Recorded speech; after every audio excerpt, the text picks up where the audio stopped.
Number 5. The villainess flips the script. It's also known as It's Time to Change the Genre. Instead of the usual romance fantasy or R19 novel, the main character in this series got transmigrated into a revenge novel. She's not exactly the smart type, but fortunately, she's not as stupid nor as helpless as her many counterparts. I love it that there are many family and romantic love moments without being too fluffy. The supporting characters are very lovable, and I hope there'll be more character growth. I really like this a lot. Number 4. The Matchmaking Baby Princess. It's sort of a parody to that popular romance fantasy isekai manhwa genre. There's more comedy and slice of life in it compared to romance. It's interesting that the main character here is trying to find other partners for the male lead and the female lead of the novel she transmigrated into. But despite her efforts, it looks like those two will still end up together because of her anyway. The irony. Anyway, the title may seem ridiculous, but I got more than what I expected. Every chapter makes me giggle. It's such a fun read. Number 3. Doombreaker. It has a number of alternative titles, but To a New Life seems to be the closest translation to the actual Korean title. The art is magnificent and the action scenes look terrific. It gives me Omniscient Reader vibes, despite being so different from it. Its story seems more similar to Memorize though, but I like the main character here much more. And what I love best is the occasional dark and twisted humor. This got me so entertained. Number 2, Tacit. Well, I initially pronounced it as Tacit, but the Korean version sounds closer to Tacit. There are plenty of zombie series out there, but this one has a nice blend of various genres. That kinda reminded me of Parallel City. Well, the romance here would remind most people of Warm Bodies, but this has better plot and cast. So, I think people who are allergic to romance stories don't need to worry too much. Besides, the art here is very unique and breathtaking. There's actually some other fan service in it too. I know those with shipper eyes will detect it. Overall, it's really amazing and entertaining. It has quickly become one of my top favorites, so of course, it will be fantastic if more people will join its small fandom. At number 1, The Horizon.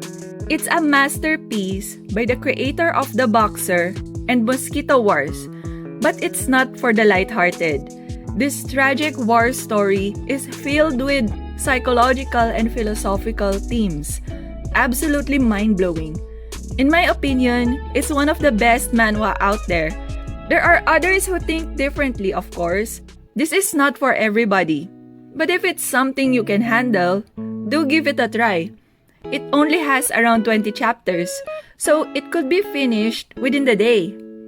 But its message can stay with you for a lifetime.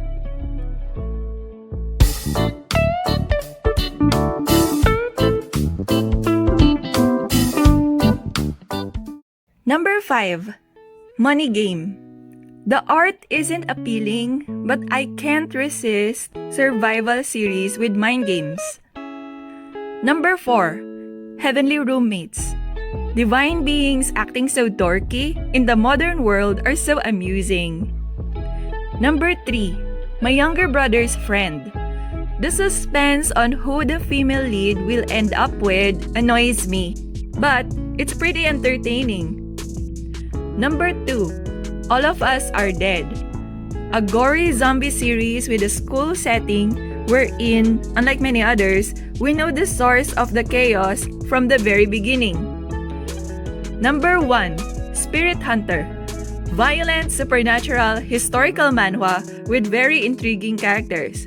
Oh, that's totally my kind of thing.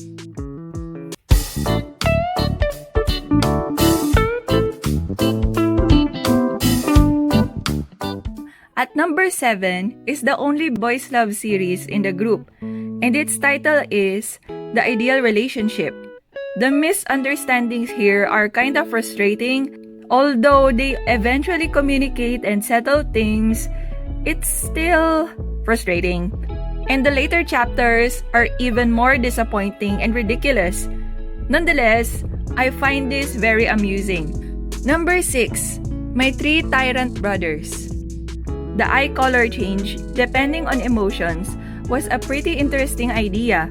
But this series has plenty of plot holes and it greatly lacks character development.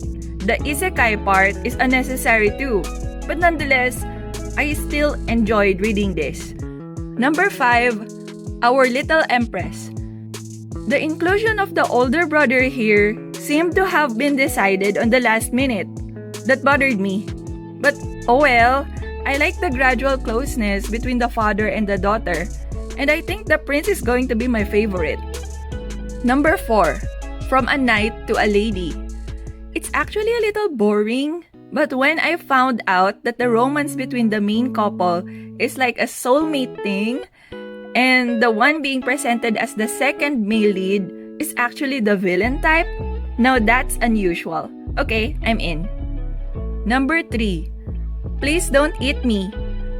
The title makes it seem like some ridiculous erotic manhwa, but so far, it's far from being a smut. At least from what I see. The male lead is such a simp, and I love how the female lead treasures her siblings.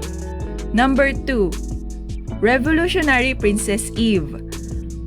When the main character got reincarnated, she finally used her brain.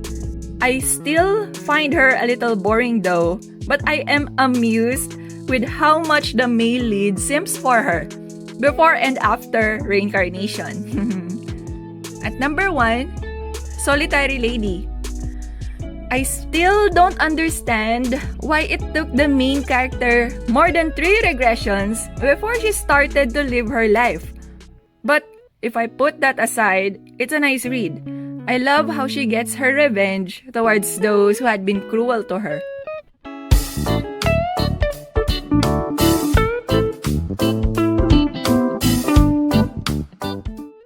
All the titles in this group are from Webtoon, except for this one. It's insanely erotic.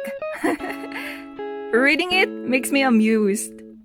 Well, among the titles shown here, I find this one the most interesting. I know of other titles that have a main character who gets stronger by just eating. But this is more unique and way darker. The madness here is on another level, and I find that quite thrilling.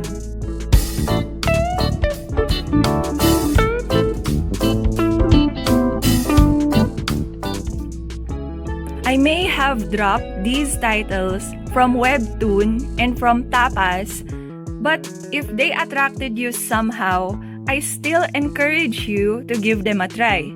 And if you happen to like the series which I dropped, that's absolutely fine. Please continue supporting them as they deserve love too.